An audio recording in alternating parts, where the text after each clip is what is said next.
حضرت صلی اللہ علیہ وآلہ وسلم پر وحی کا ابتدائی دور اچھے سچے پاکیزہ خوابوں سے شروع ہوا۔ آپ خواب میں جو کچھ دیکھتے وہ صبح کی روشنی کی طرح صحیح اور سچا ثابت ہوتا۔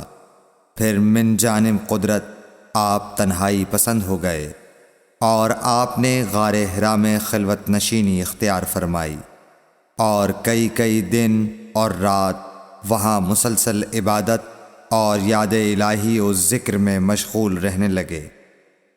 جب تک گھر آنے کو دل نہ چاہتا توشہ ہمراہ لیے ہوئے وہاں رہتے۔ توشہ ختم ہونے پر ہی اہلیہ محترمہ حضرت خدیجہ رضی اللہ تعالی عنہا کے پاس تشریف لاتے اور کچھ توشہ ہمراہ لے کر پھر وہاں جا کر خلوت گزین ہو جاتے۔ یہی طریقہ جاری رہا یہاں تک کہ آپ پر حق منکشف ہو گیا اور آپ غار حرا ہی میں قیام پذیر تھے کہ اچانک حضرت جبرائیل علیہ السلام آپ کے پاس حاضر ہوئے اور کہنے لگے کہ اے محمد پڑھو۔ آپ فرماتے ہیں کہ میں نے کہا کہ میں پڑھنا نہیں جانتا۔ آپ صلی اللہ علیہ وسلم فرماتے ہیں کہ فرشتے نے مجھے پکڑ کر اتنے زور سے بھینچا کہ میری طاقت جواب دے گئی۔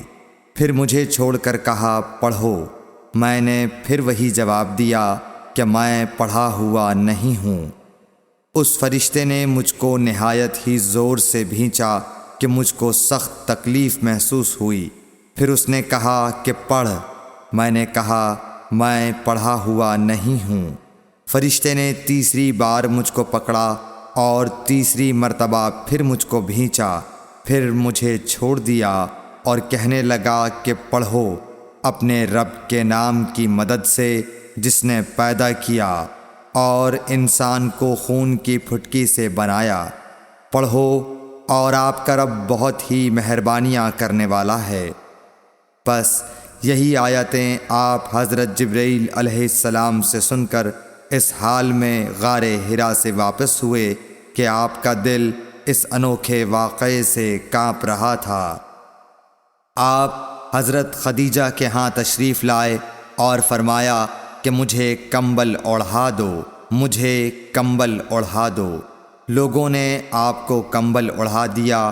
جب آپ کا ڈر جاتا رہا تو آپ نے اپنی زوجہ محترمہ حضرت خدیجہ رضی اللہ تعالی عنہا کو تفصیل کے ساتھ یہ واقعہ سنایا اور فرمانے لگے کہ مجھ کو اب اپنی جان کا خوف ہو گیا ہے۔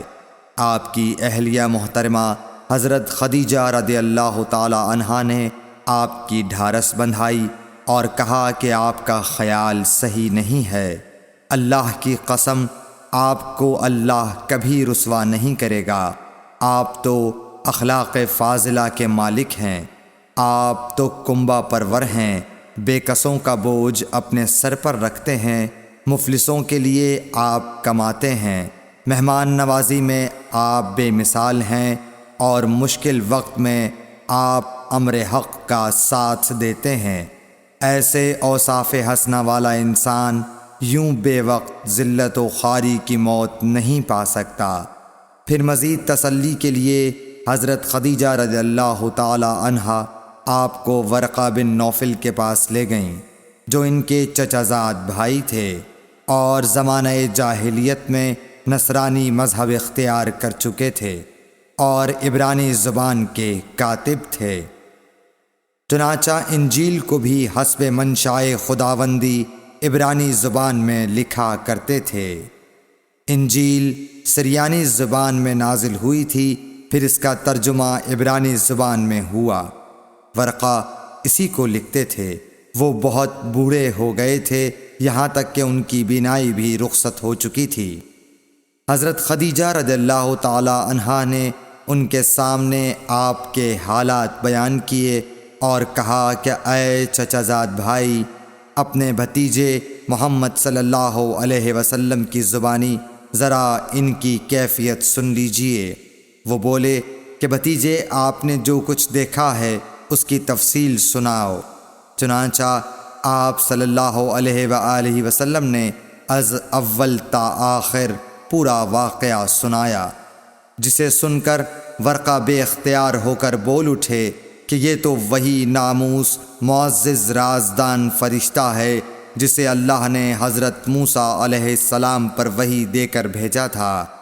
کاش میں آپ کے اس عہد نبوت کے شروع ہونے پر جواں عمر ہوتا، کاش میں اس وقت تک زندہ رہتا جب کہ آپ کی قوم آپ کو اس شہر سے نکال دے گی۔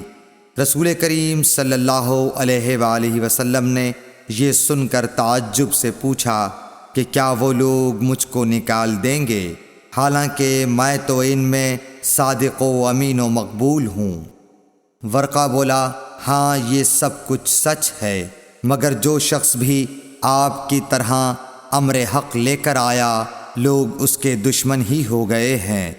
اگر مجھے آپ کی نبوت کا وہ زمانہ مل جائے تو میں آپ کی پوری مدد کروں گا، مگر ورقہ کچھ دنوں کے بعد انتقال کر گئے، پھر کچھ عرصے تک وحی کی آمد موقوف رہی۔ صحیح بخاری حدیث نمبر 3۔